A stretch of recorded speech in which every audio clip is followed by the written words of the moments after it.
জয় গুরু, বন্দে পুরুষোত্তমম, পরম দয়াল শ্রীচরণে আমার প্রণাম। আপনাদের সবাইকে আমার আন্তরিক আনন্দিত জয় গুরু।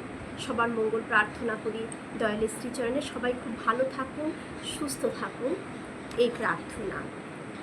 আমরা যখন দীক্ষা নিয়ে দেখবেন, যখন আমরা দীক্ষা নেওয়ার পর আমরা যখন ঠাকুরকে ধরে চলার চেষ্টায় থাকি, যে ঠাকুরের মতন করে নিজেকে তৈরি করব, বা ঠাকুর যা যা বলেছে সেই বিধি বিধানগুলো আমরা পালন করব, এটা যখন আমাদের ভেতরে চলে আসে, তখন দেখবেন দীক্ষা নেওয়ার আগের জীবন আর দীক্ষা নেওয়ার পরের জীবনটার মধ্যে অনেক পার্থক্য কিন্তু আমরা বুঝতে পারি নিজেরাই, যে কি জীবনটা ছিল আর এখন কেমন জীবন।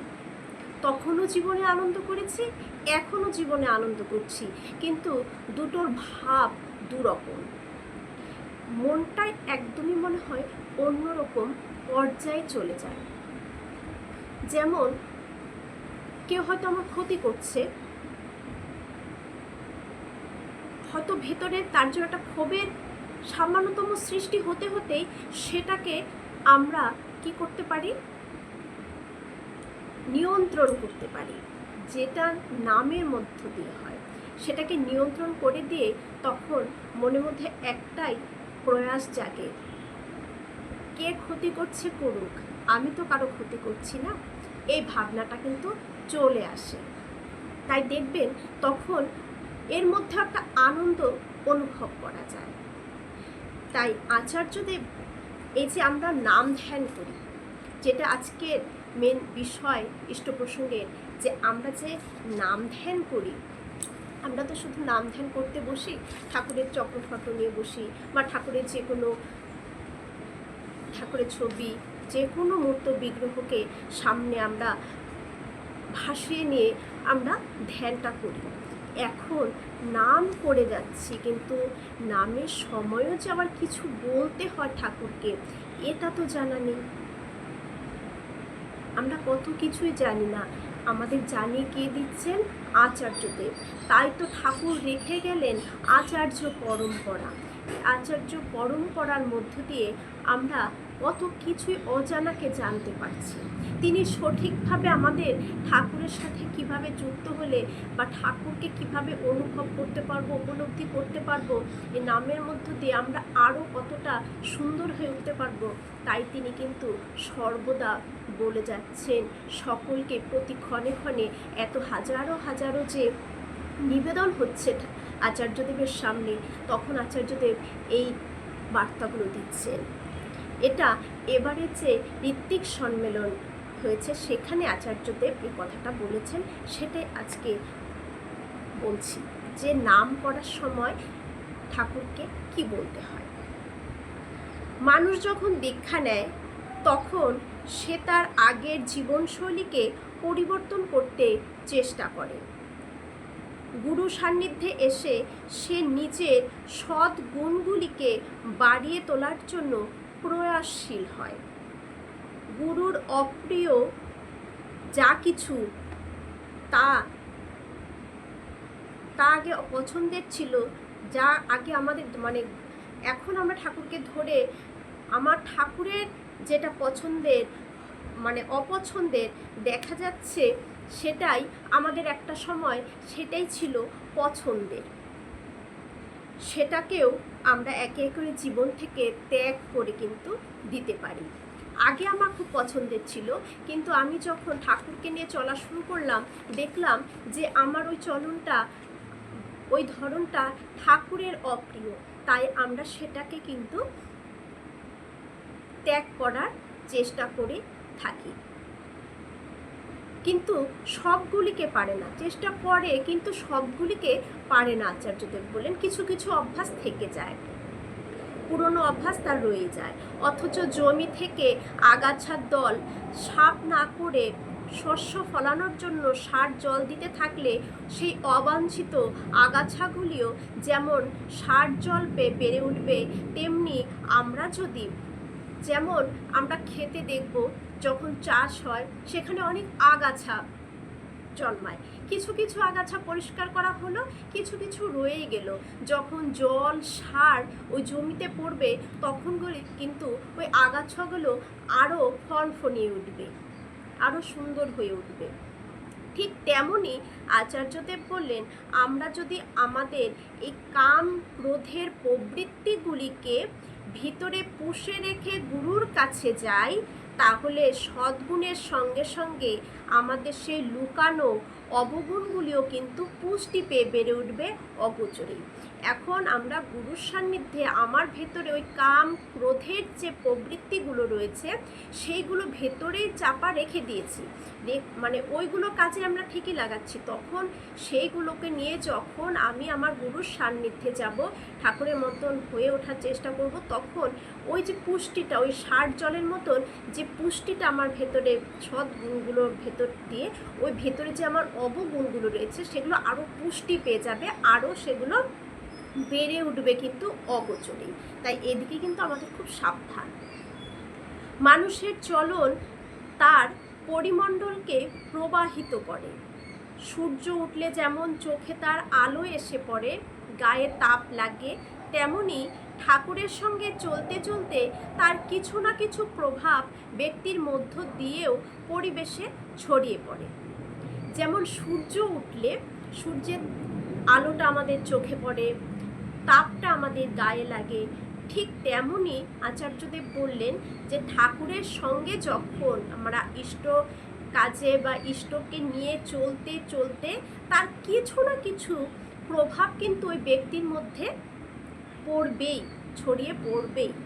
সেই ব্যক্তি তখন হয়ে ওঠে ঠাকুরেরই একটি ক্ষুদ্র প্রকাশ। তখন কিন্তু ওই ব্যক্তিটি হয়ে ওঠে ঠাকুরের একটি ক্ষুদ্র প্রকাশ।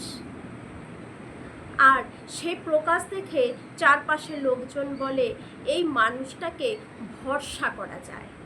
দেখবেন যখন কিছুটা ভেতরে একটু ক্ষুদ্র, যে বলো না ক্ষুদ্র প্রকাশটা, যখন ঠাকুরকে নিয়ে চলতে চলতে ক্ষুদ্র প্রকাশটা যখন আমাদের ভেতর দিয়ে বেরোনো শুরু হয় বা লোকে বুঝতে পারে, তখন লোকে আমার প্রতি একটা বিশ্বাস বা ভরসা তাদের জেগে ওঠে।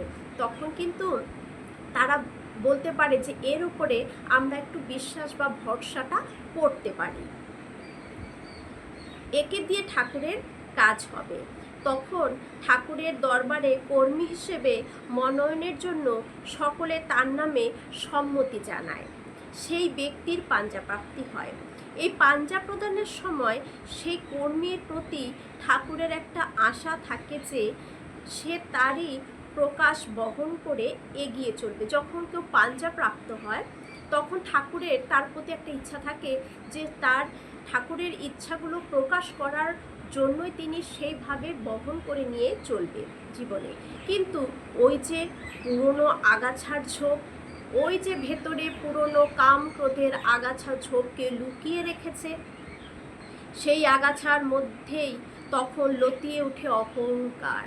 ওই যে ভেতরে আগাছাগুলো যদি আমরা রেখে দিই, তখনই ওই কাম ক্রোধেরটা রেখে দিই, তখন যখন এই ঠাকুরকে নিয়ে চলতে চলতে চলতে চলতে পাঞ্জা পেল, মানে একটা জায়গায় সে প্রতিষ্ঠিত যখন হয়, তখন ওই আগাছাগুলো বেড়ে ওঠে, বেড়ে উঠে গিয়ে কি হয়ে যায়, প্রতিষ্ঠিত হয় তার ভেতরে একটা অহংকার। আর পা বেঁধে ধরে এগিয়ে চলায় বাধা সৃষ্টি করে। আমি আরেকদিনের আলোচনায় বলেছিলাম এই অহংকার এমন একটা জিনিস, যে জিনিসটা, এই অহংকার মানেই তো ইগো, মানে আমি যে ভাবটা, এই জিনিসটাই কিন্তু আমাদের ঠাকুরের সাথে আমাকে এক হতে দিচ্ছে না, দেবে না। ওই মাঝে ওই জিনিসটা সব থেকে বড় বাধা হচ্ছে কিন্তু জীবনে অহংকার, ঠাকুরের সাথে যুক্ত হওয়ার সব থেকে বড় বাধা। এটা যতক্ষণ না যাবে ততক্ষণ আমরা ঠাকুরের সাথে পুরোপুরি হতে পারবো না, একটা বাধা সৃষ্টি করে। তখন সে কর্মী ঠাকুরের হয়েও পুরোপুরি ঠাকুরের হয়ে উঠতে পারে না, ঠাকুরের হয়ে গিয়েও পুরোপুরি ঠাকুরের আবার হয়ে উঠতে পারে না। কিন্তু তবুও আমরা চেষ্টায় অকপট হতে পারি, তবুও চেষ্টা করে যেতে পারি যে কিভাবে এই ভেতরে এই আগাছাগুলো আমাদেরকে আমরা সরিয়ে দিতে পারি। এই চেষ্টা আমাদের অনবরত থাকতে হবে। এখন নাম ধ্যানের সময় কি বলতে হবে সেটাই শুনুন। নাম করার সময় ঠাকুরকে বলতে তো পারি, ঠাকুর আমার অহংকারই যে আমার সবচেয়ে বড় বাধা। নাম করার সময় ঠাকুরকে আমরা এটা বলতে পারি, যখন চক্রঘটর সামনে বসি, যে ঠাকুর আমার এই অহংকারটাই আমার সবচেয়ে বড় বাধা হয়ে দাঁড়িয়েছে। অহংকারই যে আমার সবচেয়ে বড় বাধা। আমি তো আর পেরে উঠি না ঠাকুর প্রভু, একটা সীমার পর আর এগোতে পারি না। তবু আমি চেষ্টা করে যাব শেষ বিন্দু পর্যন্ত তোমার মতো হওয়ার জন্য। আরেকবার বলছি, নাম ধ্যানের সময় আমরা কি বলবো ঠাকুরকে, যে ঠাকুর আমার অহংকারই যে আমার সবচেয়ে বড় বাধা। আমি তো আর পেরে উঠি না, একটা সীমার পর আর এগোতে পারি না। তবু আমি চেষ্টা করে যাব শেষ বিন্দু পর্যন্ত তোমার মতো হওয়ার জন্য। মানুষের অহংকার তাকে ক্রমাগত পিছনে টানতেই থাকে, তাকে বলতেই থাকে তুই এর বেশি আর পারবি না, এবং মানুষ সেই কথা মেনেও নেয়। কিন্তু আমার ঠাকুর তো কই হার মানেননি কোনো দিন। ঠাকুর সারা জীবন বাংলা ভাষাতেই কথা বলেছেন, কখনো একটা গোটা কথা ইংরেজিতে বলেননি। কৃষ্ণপ্রসন্ন ভট্টাচার্য মহাশয় তাকে নিরন্তর প্রার্থনা জানিয়ে যেতেন ইংরেজিতে বাণী দেওয়ার জন্য। একদিন সহসাই ঠাকুরের কাছে ইংরেজিতে বাণী এলো, তিনি তখন পায়খানায় বসেছেন। ওই অবস্থাতেই কেষ্টদাকে ডাকিয়া এনে অনর্গল বেগে ঠাকুর বলে চললেন সৃষ্টিতত্ত্বের গভীরতম রহস্য সেই ইংরাজি ভাষায়। তিনি আমার ঠাকুর, তিনি নিজের বাধাগুলিকে অতিক্রম করে দিতে পারেন, আমরা পারি না। কিন্তু আমরা অকপট হয়ে তাকে এটা তো বলতেই পারি, আমরা অকপট হয়ে ঠাকুরকে এটা বলতেই পারি। কি বলতে পারি সেটা আবারও আচার্যদেব বললেন, ঠাকুর আমি কিন্তু আমার চেষ্টায় থামব না, আর এই অমলিন চেষ্টাই আমাদের একমাত্র কাজ। কি বলবো ঠাকুরকে, যে ঠাকুর আমি কিন্তু আমার চেষ্টায় থামব না, আর এই অমলিন চেষ্টাই আমাদের একমাত্র কাজ। তাহলে আমাদের ভেতরে যে বাধাটা সৃষ্টি করে সেটা সব থেকে বড় হচ্ছে এই কাম ক্রোধ, আর কাম ক্রোধ থেকেই কিন্তু আমাদের এই অহংকারটা জেগে ওঠে। এই অহংকারটা যে আমি ভাবটা, এটাই মানে আমি আমার এটা এই যে আমাদের ভাব, এটাই তো অহংকার, এটাকেই অহং বলে। ঠাকুর আমাদের এটাই বলেছেন। তাহলে এই অহংকার আমাকে ঠাকুরমুখী হতে দিচ্ছে না, এই অহংকার আমাকে ঠাকুরের ভাবে নিজেকে তৈরি করতে দিচ্ছে না। মনে হচ্ছে আমি যা করছি সেটাই ঠিক। এই অহংকারকে কিভাবে সরিয়ে আমি সুন্দর একটি মানুষ হয়ে উঠতে পারবো। যখন আমাকে সুন্দর মানুষ হয়ে যখন উঠব, তখন আমাকে সবাই খুব পছন্দ করবে। আর এর থেকে পরম আনন্দ, পরম পাওয়া আর কি হতে পারে জীবনে।